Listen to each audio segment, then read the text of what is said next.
executed more than 300 airstrikes in Iran and also in Lebanon. At the same time, we continue to strike and also to deepen our operation to fight the terror regime. Yesterday, we have targeted Izzadai, which is a site, part of it is underground, it's a command and control center under Tehran, or underground. And after our operations in June, some of the components of their nuclear program has been moved to another site. And they were mistaken. They thought that we will never find them. But we were able to identify these components, and we are now striking it. We are, through this operation, trying to prevent the regime from building the nuclear program again.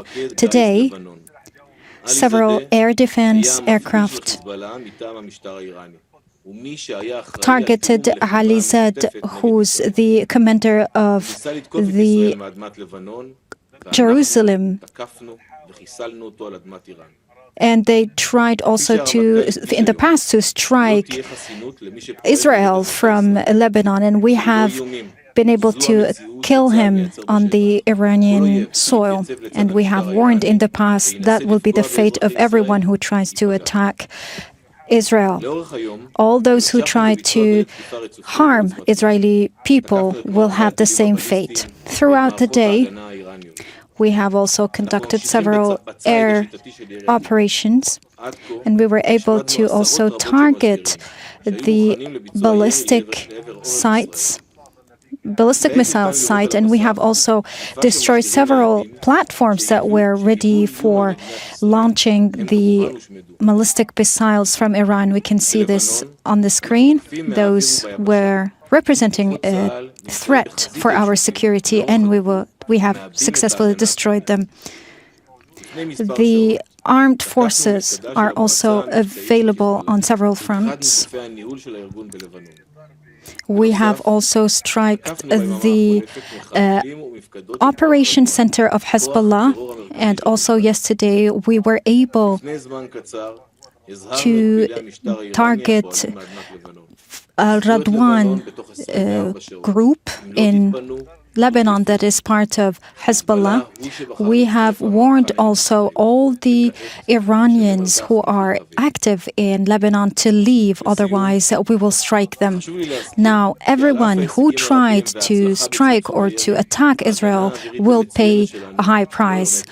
Let me remind you that despite the fact that we have been able to reduce the number of missiles, however, the threat is still there. That's why we will continue to exert more efforts in order to intercept the missiles, and that's why some of those missiles were not intercepted, and unfortunately some people were injured, and we wish them speedy recovery. As you know,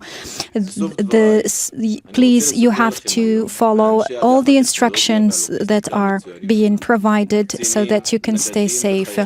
Today, we will also brief you on the technology unit, those who are also working as reservists or working actively in this technology unit. They have worked around the clock during this campaign, and they are the one who are allowing the army to work successfully on several fronts, even the fronts that are 10,000 kilometers far from us.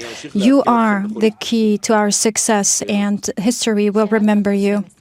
I will keep updating you in a timely manner. Question. You said that you have struck the command and control center of Iran. Was that successful? We were able to strike the site, and early today we also have been able to strike a building where the committee was supposed to convene in order to elect the successor of Khamenei. One of the missions, or one of our the top priority of the supreme leader is to be the head of the state and also the head of the control center. However, we are still monitoring the success of the strike. If we have any other updates, we will make sure to provide it. I repeat that our goal was to destroy an existential threat to the Israeli state. We have destroyed several missiles, launch platforms, and we will continue to do so.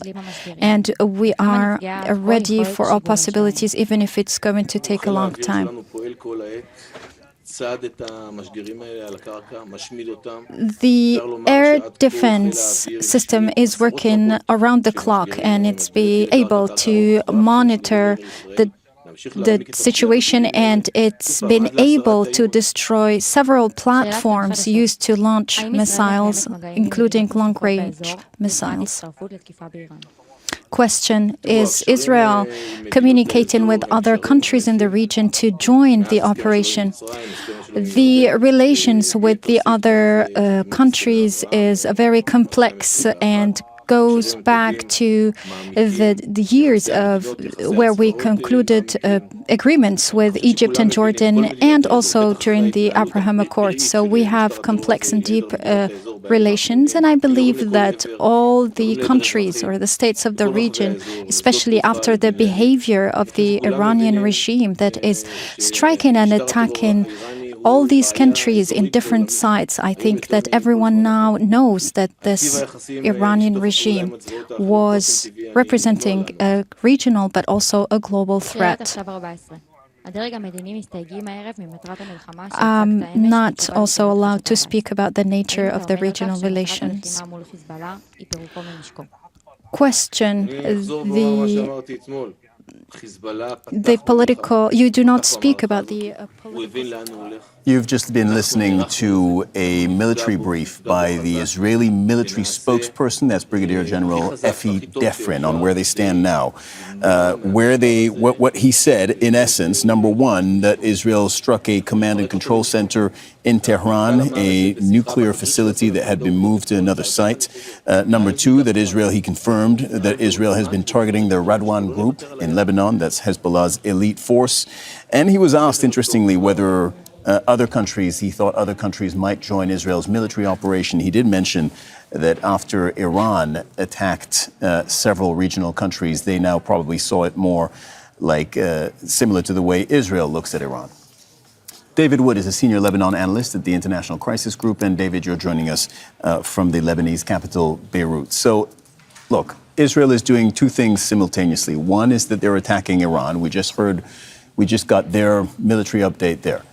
The other one is that they are attacking several targets in Lebanon related to Hezbollah. And that has happened in southern Lebanon. It has happened in the capital, Beirut. What do you think their end goal is there?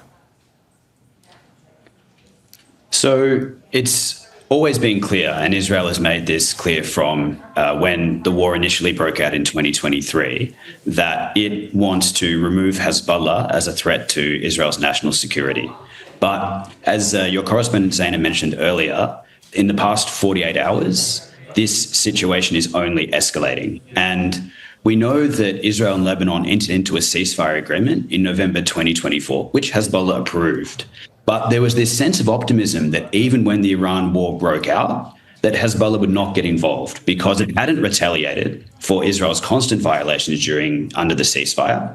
And Iran had clearly signaled that it didn't need assistance from elsewhere. And now that Hezbollah has launched these attacks on Monday, and given Israel all the pretexts that it needed to launch this massive escalation, the sky could be the limit. I mean, we've seen today that Israel has sent many more troops into southern Lebanon and is now openly talking about establishing a security zone there. And of course, in Lebanon, as Zaina mentioned before, this is not just an issue between Hezbollah and Israel, but it's also creating domestic tensions because many Lebanese, including members of the Lebanese Shia community, feel a real sense of betrayal that Hezbollah would enter the battlefield once again on behalf of Iran, even though the consequences were obviously going to be drastic in Israel's escalation. Yeah. David Wood of the International Crisis Group, thank you very much for joining us on Al Jazeera this hour. Thanks for having me. Don't miss out. Get the full picture. Subscribe to Al Jazeera for reliable news and expert insights. Like, share, stay ahead.